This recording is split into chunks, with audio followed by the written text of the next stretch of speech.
second reading of Bill 207, the Regulatory Burden Reduction Act. The honourable member for Fort Saskatchewan, Vegreville.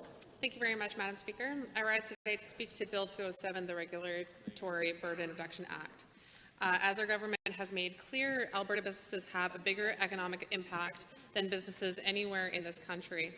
However, this bill will not improve Albertans' ability to do business or help protect the health and safety of Alberta families and workers. And so, Madam Speaker, I cannot support this bill.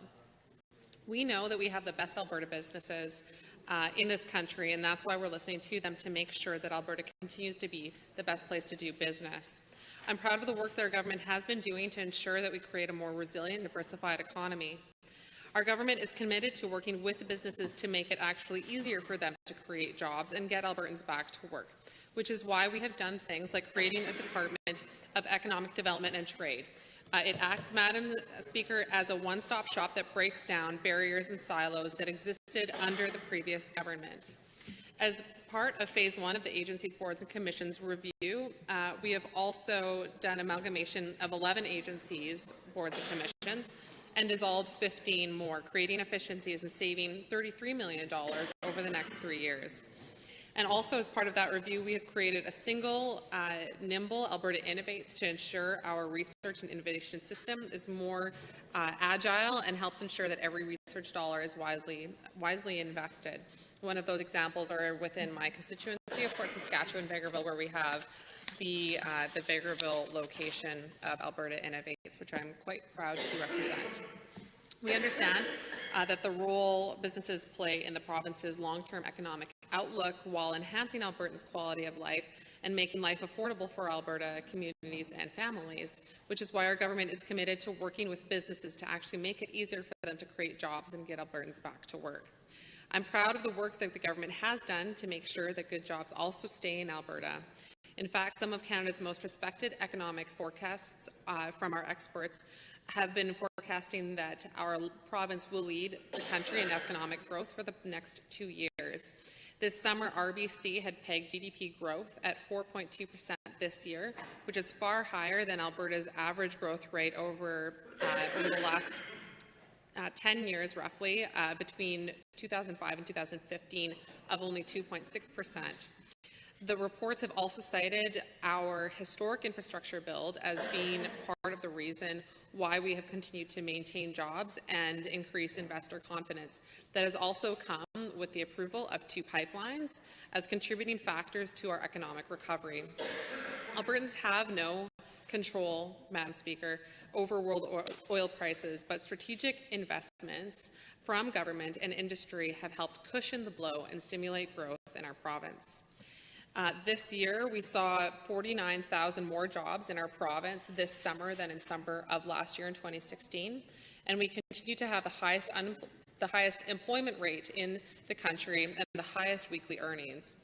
I am very proud of the work that our Minister of Economic Development and Trade has been doing to ensure that businesses succeed within this province.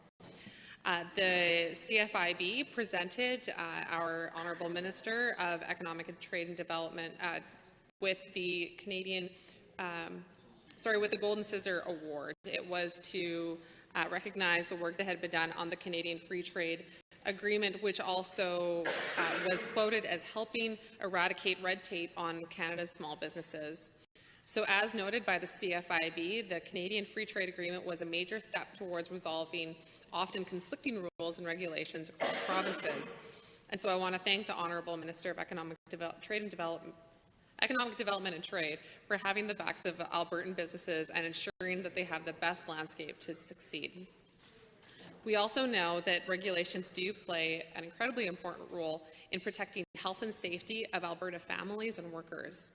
Regulations help ensure that businesses compete on a level playing field, Madam Chair, and Madam Speaker, and ensure that clients and customers get a fair deal. One-front-run rules are overly simplistic because the number of individual regulations doesn't correlate with the burden imposed by regulations. One could easily create 5 new regulations that have minimal administrative costs, or 1 new regulation that is extremely onerous to comply with.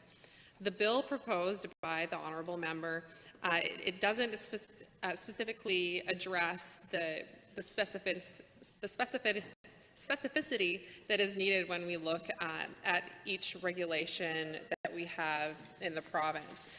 It doesn't address that need. So, for example, if the government created a new environmental regulation, would the bill necessitate the removal of another environmental regulation or a regulation from any field? And so it's important to ask what constitutes a new regulation that needs to be offset. What's most important, Madam Speaker, is that regulations are easily understood by business, not just that they are at random created or gotten rid of. Some regulations could be needed to include agency guidance and to help clarify earlier regulations or to assist businesses. Other regulations might include enforcement policies, interpretations, directives, memoranda, or a number of other things. So again, the bill, what it does is it lacks specificity that is needed. One-for-one rules create more work for regulators, and they actually slow down the work that our departments do. It tries to reduce the number of regulations, but really only makes things more dense and more complex. And as I was mentioning earlier, it's more important to have easily understood regulations than to look just solely at what the numbers are. So in addition to having to identify regulations to eliminate and perform comparative CBAs for each existing regulation versus the proposed new regulation is extremely time intensive and is not a good use of the time of those that work in our departments. So let me reiterate that enforcing a one-for-one rule increases bureaucratic inefficiency and lag time because policymakers need to spend that time that they could be doing other work, identifying regulations to repeal and replace, as well as drafting new policies. So what they need to do is just to focus on making good policy and reviewing that which is already in place as regulations come up for review as necessitated. So one-for-one rule, it would make it more difficult to coordinate our regulatory regime with that of other jurisdictions and therefore complicates trade for Alberta companies.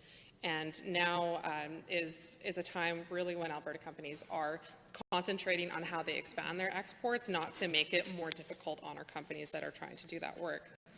So for example, if an Alberta small and medium-sized enterprise wants to access another market within Canada or internationally, it needs to comply with foreign regulations before it can export.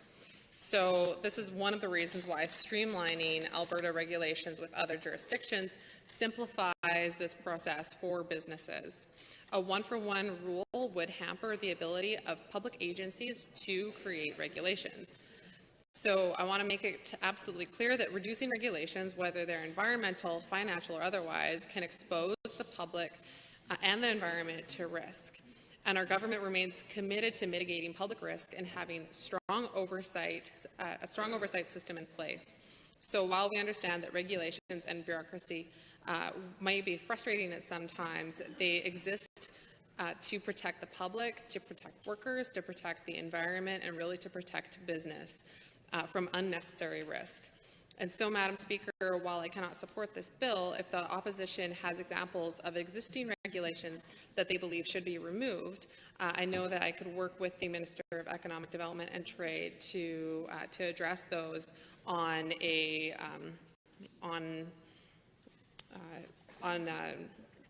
ongoing basis to actually get down to the root causes of what the opposition may identify as some issues, so that we're not just doing so in an arbitrary way, but doing so with an actual eye to identifying what could be some real issues to make it easier for Alberta businesses to be able to perform better and be able to support them in their success. So thank you, Madam Speaker, and with that, I will conclude my remarks. Any other members wishing to speak to